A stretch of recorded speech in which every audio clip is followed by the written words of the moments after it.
할렐루야. 사랑하고 축복합니다. 우리 앞뒤자로 인사 한번 할까요? 사랑하고 축복합니다. 잘 오셨습니다. 만나서 반갑습니다. 아멘. 저는요, 고등학교 2학년 때 교회를 다니기 시작했습니다.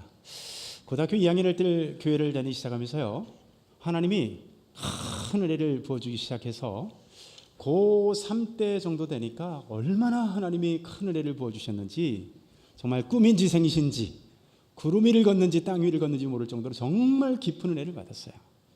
네, 은혜를 받는 것까지는 좋은데요, 은혜를 받는 것에 대한 부작용이 하나 따랐는데, 그게 뭐냐면 하나님이 저더러요 신학교를 가라고 말씀하시는 거예요. 기도를 하건 찬양을 부르건 아니면 큐티를 하건 간에 하나님께서 계속해서 감동을 하시는데, 얘야 네가 나를 위해서 신학교를 좀 가야 되겠다는 마음의 감동을 계속해서 저를 푸시하시는 거예요. 근데 저는 제 자신의 형편과 상황을 너무 잘 알고 있었거든요. 재정적인 형편을 보거나 환경적을 보거나 어느 것으로 봐도 저는 도저히 순종할 수 없다는 생각을 제가 갖고 있었는데, 하나님이 계속해서 저에게 저를 푸시하시니까 그때 제가 하나님께 간절히 기도했던 그 내용이 있는데요, 제가 이렇게 기도했습니다. 하나님, 보여주십시오. 꿈으로든 환상으로든 음성으로든 하나님이 저에게 증거를 보여주시면 제가 순종하겠습니다. 이렇게 기도했던 기억이 나거든요. 사실 그때 제가 어렸을 때 기도했던 저의 모습처럼 오늘날도 많은 성도님들이 어떤 어려움에 있거나 어떤 문제 앞에 있을 때에 그렇게 기도하는 경향이 있습니다. 어떻게 해요?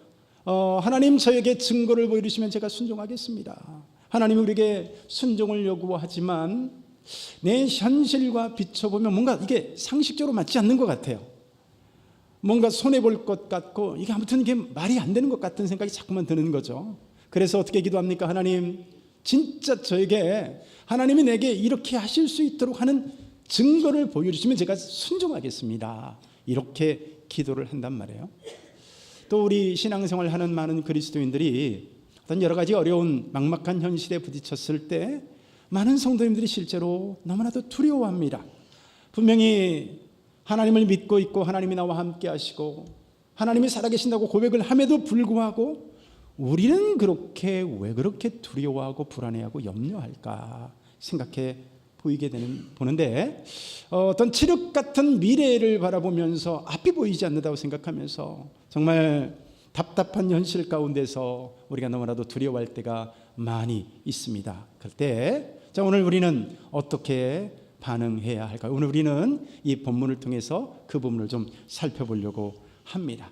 오늘 본문에서 그 유명한 아브라함이라고 하는 사람을 우리가 만나게 됩니다. 하나님께 순종해서 창세기 12장에서 하나님께 부름을 받아서 고향과 친척과 아버지의 집을 떠나서 가나안 땅으로 올라온 이 아브라함은 사실 부족한 게 없었어요. 돈도 많았고 종들도 많고 힘 있는 족장에다가 사실 부족한 게 없었던 사람이었는데 그에게 딱 한 가지 부족한 것이 있었습니다. 그게 뭘까요? 바로 아브라함에게는 후손이 아들이 없었다는 거예요. 근데 하나님께서 100세에 아들을 주십니다. 장장 25년을 기다리게 하신 뒤에 오늘도 아들을 주시는데, 내 후손을 하늘의 별과 같이 해주겠다. 천하의 만민이 너와 내 후손으로 말미암아 복을 누리게 될 것이다. 여러분, 25년을 기다려서 아들을 얻게 되었으니까 얼마나 그 아들이 소중하고 정말 이 아들을 보기만 해도 배가 부르는 참 그러한 아들의 모습이었겠습니까? 우리가 예쁜 자식을 보면 표현도 참 가지가지 아닙니까? 어떤 사람은 예쁜 자녀를 보면 막 깨물어 먹고 싶다는 사람도 있고요. 어떤 사람은 손주 손녀들이 눈에 밟힌다고 합니다. 어떻게 해야 눈에 밟힐까요? 그죠? 그런데 어떤 사람은 제가 이제 천안에서 알고 계셨던 집사님인데, 이 집사님 같은 경우는 애가 아장아장 걷기 시작하는 모습을 보면 막 소름이 끼친다고 말을 하더라고요.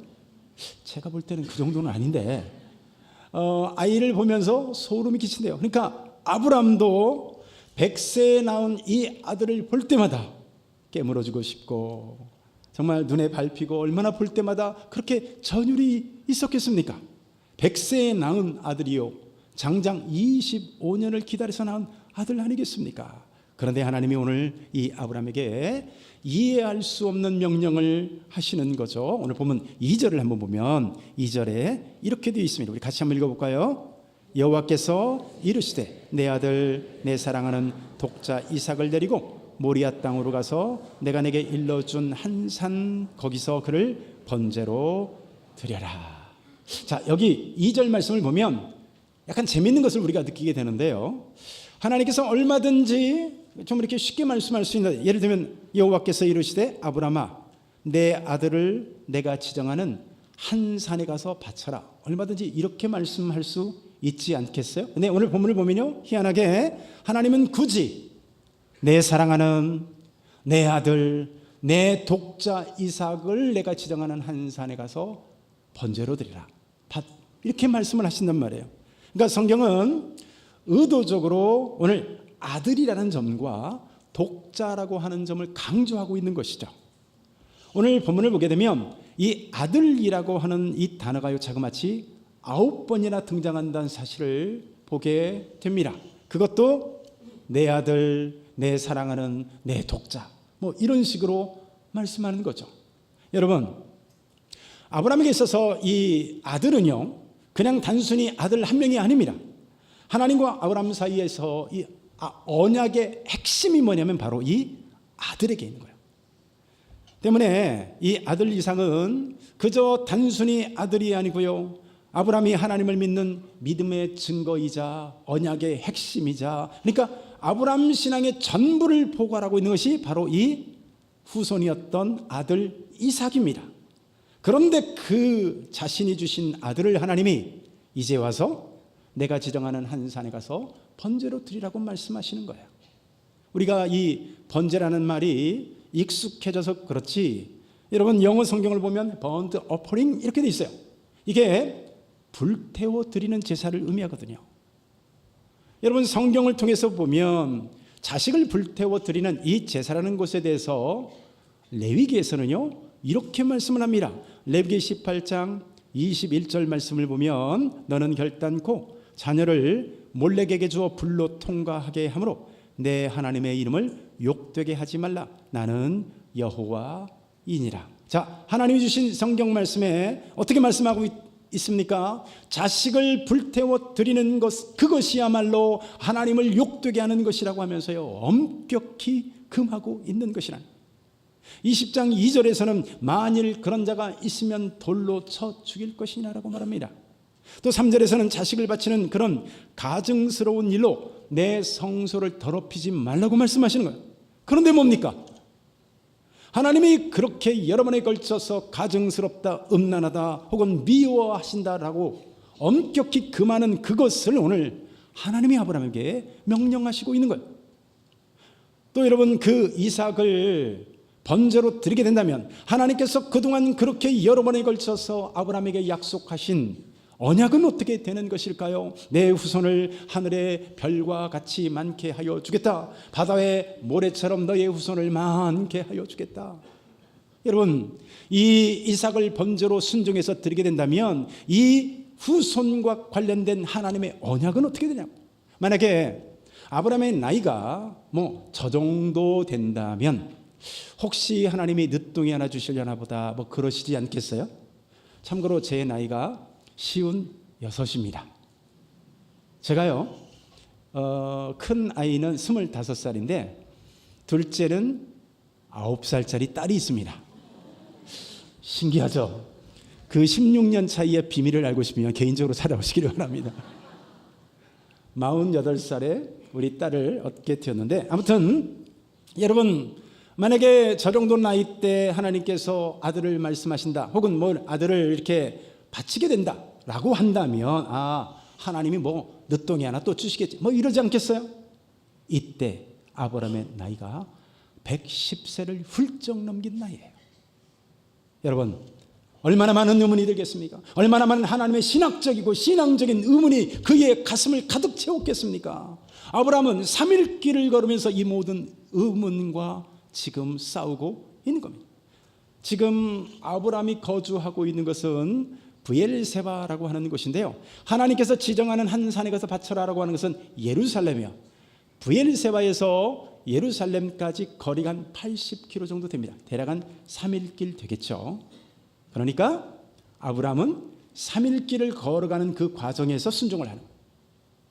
사람이 얼떨결에는요, 별것이라도 뭔가 결정하기도 하고 헌신하기도 하는데, 예를 들면 부흥회 같은데 팍 사람들이 한꺼번에 어떤 분위기가 그래서, 혹은 얼떨결에 이 사람 저 사람이 손들기 때문에 선교사로 나갈 사람은 손들기도 하고, 뭐 생각지도 못한 헌금을 하고 와서 집에 와서 머리를 쥐어뜯으면서 내가 왜 그랬을까 하지 않겠어요? 네, 여러분, 아브라함의 순종은 그런 순종이 아니었다는 거예요. 3일 길을 걸으면서 이 모든 의문과 싸우면서 순종의 장소로 나가고 있는 것이 오늘 아브라함이 있는 것이죠. 여러분 같으면 아브라함의 입장에서 어떻게 하시겠습니까? 분명히 하나님께서 감동하셔요. 분명히 하나님께서 푸시하시고 하나님의 명령인 것 같은데, 이게 내 상식과 비교해 보면 전혀 상식에 맞지 않는 거예요. 심지어 하나님의 성품에도 어긋나는 것 같고, 하나님의 말씀에 비춰봐도 뭔가 신앙적으로도 뭔가 아리송해서 갸우뚱하게 만드는 거예요. 그런데도 하나님이 나에게 순종을 요구하고 계신다면, 여러분들이 만약 이 상황에 계신다면 어떻게 하시겠습니까? 오늘 본문에 아브라함은 어떻게 할까요? 오늘 3절 말씀을 우리 같이 한번 읽어보겠습니다. 22장 3절 시작. 아브라함이 아침에 일찍이 일어나 나귀의 안장을 지우고 두 종과 그의 아들 이삭을 데리고 번제에 쓸 나무를 쪼개어 가지고 떠나 하나님이 자기에게 일러주신 곳으로 가더니. 자, 여기 시제가 등장하는데요, 언제라고 되어 있습니까? 다음날 아침 일찍이라고 되어 있죠. 자, 또 한 가지 이상한 게 뭐냐면요, 오늘 본문 전반에 걸쳐서 보면 부인 사라의 이름이 단 한 번도 등장하지 않는다는 거예요. 이 중요한 결정을 하는데, 아들 지금 모리아산에 가서 번제로 드리냐 마느냐 하는 이 중요한 사항인데요, 부인 사라와 의논했다는 말이 없습니다. 이건 중대한 사항이니까 오늘 가족들 다 모이게 하고 임원들 모이게 하고 한마디씩 다 들어가면서 의견 따져서 민주적으로 이걸 했다면 순종할 수 있겠습니까? 그러니까 이것은 아브라함의 순종의 의지를 보여주고 있는 거예요. 자, 그런데 어떻게 아브라함은 그런 어쩌면 말도 안 되는 그런 명령을 받고서 그 다음날 바로 순종할 수가 있었을까요? 본문 7절과 8절을 보면 우리는 거기서 실마리를 찾을 수 있는데요, 7절에서 이삭이 뭐라고 질문을 합니까? 아버지, 불과 나무는 여기 있는데 불태워 드릴 어린 양은 어디 있습니까? 라는 질문을 이삭이 할 때 아브라함이 8절에서 이렇게 대답을 하죠. 우리 같이 한번 읽습니다. 시작. 아브라함이 이르되 내 아들아, 번제할 어린 양은 하나님이 자기를 위하여 친히 준비하시리라 하고 두 사람이 함께 나아가서. 자, 여기 보세요. 여기 친히 준비하시리라, 이 준비하다라고 하는 단어가 히브리어로요, 원문에 라아라고 하는 단어로 쓰여져 있습니다. 자, 우리 이 단어를 우리 한글 개령 성경에서는 그냥 준비하다 이렇게 번역을 했잖아요.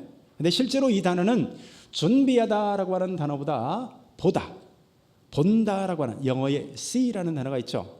본다라고 하는 단어로 훨씬 압도적으로 많이 쓰이는 단어입니다. 그러니까 준비하다라고 하는 단어는 단 성경에 4번밖에 사용되지 않고요, 성경의 나머지 983번, 그러니까 거의 1000번 가까이를 보다라는 단어로 한결같이 번역하고 있는 단어입니다.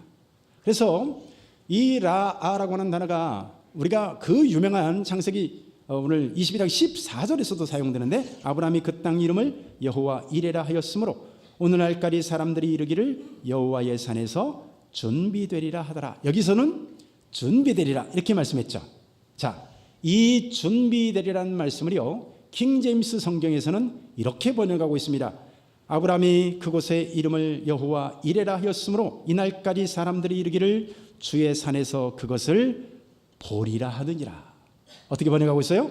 보다 보리라 하느니라 라고 번역을 하고 있습니다. 자, 그래서 아브라함이 이삭과 함께 대화를 나눴던 아까 8절 말씀 있잖아요. 이 말씀을 본다라고 하는 단어의 의미를 살려서 오늘 우리가 읽어보면 이런 의미라고 말할 수가 있습니다. 아브라함이 말하기를 내 아들아 번제할 어린 양은 하나님 자신이 보고 계신다. 이삭이 물었어요. 아버지, 나무도 있고 오늘 여러 가지 다 준비되어 있는데 번제할 어린 양은 어디 있습니까? 근데 아브라함이 뭐라고 얘기해요? 내 아들아 번제할 어린 양은 지금 하나님이 보고 계신다 라고 말하는 거예요.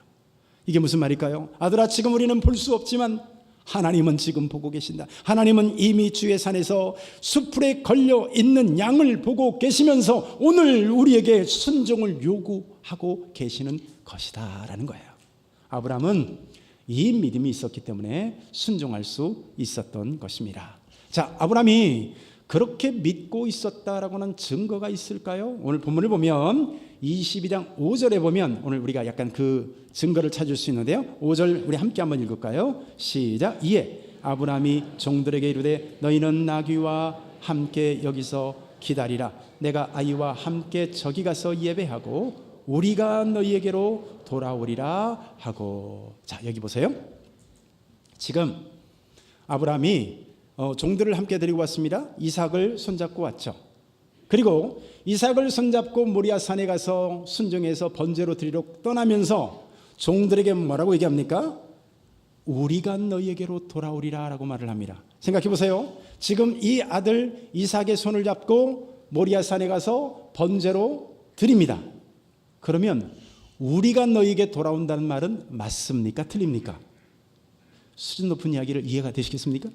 아니, 생각해 보세요. 둘이 갔는데 하나는 죽어서 아브람만 돌아오는데 야, 종들에게 내가 둘이 돌아올 거야, 우리가 돌아올 거야 라고 얘기한 것은 여기에는 뭐가 있는 거죠? 아브람의 믿음이 담겨있는 이야기라는 겁니다. 무슨 얘기냐면 비록 내가 이 아들을 번제로 드리기 위해서 가지만 하나님은 어떤 형태로든지 이 이삭을 살려주실 것이라는 거예요.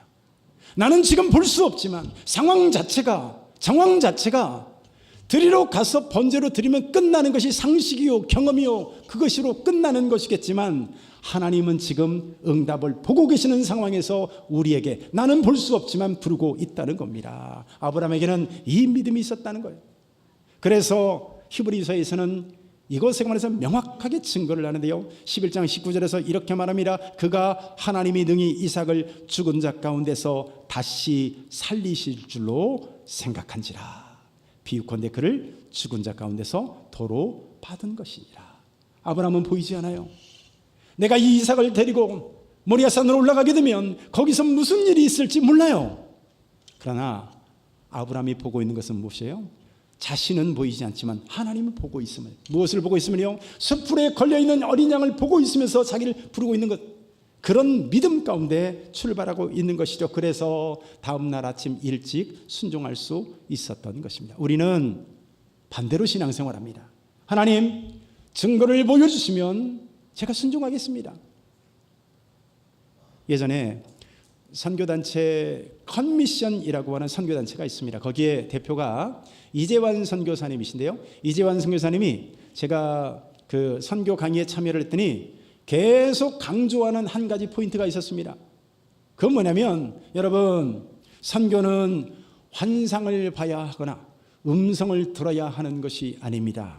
오히려 순종하시고 결단하시면 하나님이 행하시는 놀라운 것들을 목도하게 될 것입니다.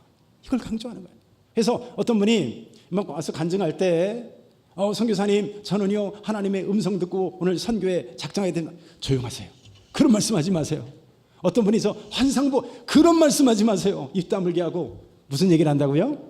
음성을 들어야 증거를 보여줘야 내게 하나님의 환상을 보여야 선교하는 것이 아니라 순종으로 나가면 하나님의 위대한 일을 목도하게 될 것이라는 거예요. 아멘.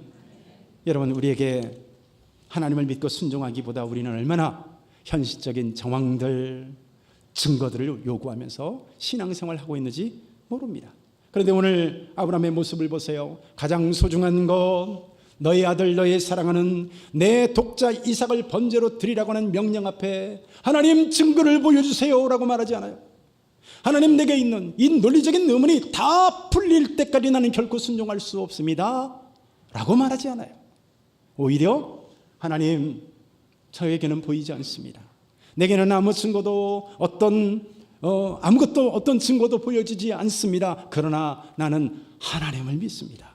내게 약속하셨던 하나님, 하늘의 별과 같이 바다의 모래알같이 너의 후손을 많게 하여 주시겠다고 약속하신 그 하나님을 믿습니다. 비록 내 자신이 이 이삭을 죽일지라도, 내 나이가 100세를 넘긴 나이라 할지라도 나는 하나님을 바라보나이다.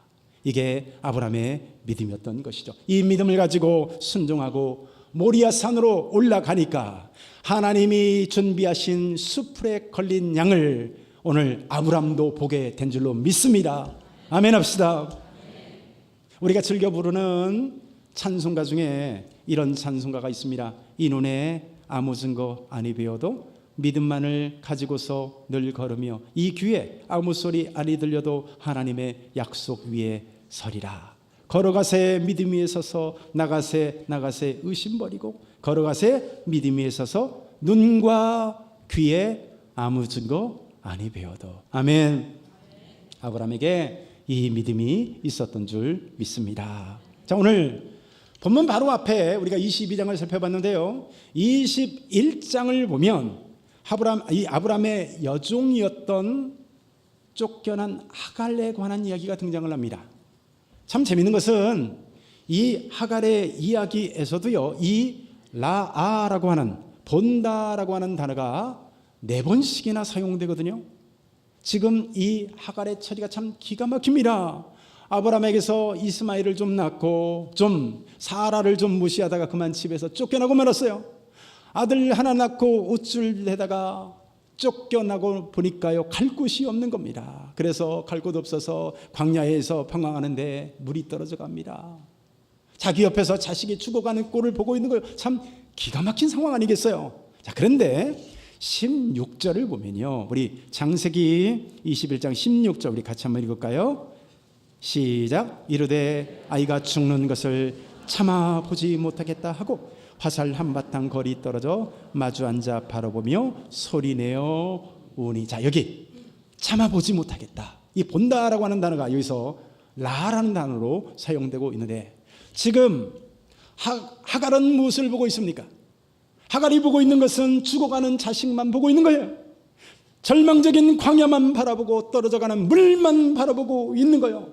그런데 놀랍게도 하나님은 19절을 보니까 하나님이 하갈의 눈을 밝히셨으므로 샘물을 보고 가서 가죽 부대에 물을 채워다가 그 아이에게 마시게 하였더라. 여러분, 하나님은 이미 보고 계셨습니다. 하갈이 울고 있는 근처에 샘물이 있음을 이미 보고 계셨으며, 다시 말해서 이미 응답을 예비하고 계셨던 거예요. 그런데 그것을 하갈이 보지 못하니까 하갈은 그토록 절망했던 것입니다. 여러분, 우리들은 왜 두려워할까요? 왜 샘물이 없다고 절망할까요? 하나님이 보고 계시는 것을 보지 못하기 때문인 거예요. 여러분, 자녀 때문에 근심이 되십니까? 아니면 앞날에 대해서 참 답답함으로 인해서 오늘도 두려워하고 있습니까? 여러분, 하나님이 보고 계시는 것을 볼 수 있기를 축복합니다. 이스라엘 백성들이 모세에 의해서 이제 출애굽에서 홍해바다 앞에 서게 됐습니다. 그런데 여러분, 그들은 절망하고 낙심하면서 애굽으로 돌아가자, 우리가 매장지가 없어서 이곳에서 나와서 죽겠느냐 하면서 원망하고 절망을 합니다. 그러나 여러분, 모세는 여러분 넘실거리는 홍해만 본 게 아니에요. 그 이면에 있는 하나님이 보고 계신, 다시 말해서 하나님에 의해서 나는 보이지 않지만 하나님은 응답을 예비하신다, 하나님은 보고 계신다, 그 믿음이 있었기 때문에 여러분, 너희는 두려워 말고 가만히 있어서 여호와께서 오늘 너희를 위하여 예비하신 이 큰 구원을 보라. 이게 모세와 백성들의 차이였던 것입니다. 하나님은 이미 홍해가 갈라진 것을 이미 보고 계시면서 그들을 불러내셨던 거예요. 문제는 오늘 우리가 하나님을 믿는다고 하면서도 그것을 보지 못하는 우리의 연약한 믿음이 바로 문제인 거죠. 여러분 아브라함처럼 여러분들의 문제와 시험의 것들을 하나님의 번제단에 드릴 수 있기를 축복합니다. 그리고 고백하시길 바랍니다. 하나님, 나는 내 자녀를 책임질 수 없습니다. 나는 오직 하나님의 예비하심을 바라볼 뿐입니다. 하나님이 예비하신 그 샘물을 보게 하옵소서. 바로 그때 지금 내 눈에는 보이지 아니한다 할지라도 믿음으로 순종하는 저와 여러분들을 향해 하나님의 예비하신 증거들을, 응답들을 우리 또한 목도하게 될 줄로 믿습니다. 기도합니다. 하나님 아버지 감사합니다. 하나님, 우리의 눈을 열어 주옵소서. 이 눈에 아무 증거 아니 배워도 믿음만을 가지고 나갈 수 있는 우리 되게 알려주시고, 아버지 하나님, 보이지 않는 미래를 놓고 우리는 얼마나 원망하며 하나님 없는 분처럼 오늘 우리는 절망하고 낙심합니까? 희망이 없다고 말하지만 하나님, 내 믿음이 없었습니다. 하나님, 하나님은 보고 계시며 아버지 하나님 우리에게 순종을 요구하는 줄로 믿습니다. 믿음으로 반응하는 우리 되게 하여 주옵소서. 감사를 드리며 예수님의 이름으로 기도드리옵나이다. 아멘.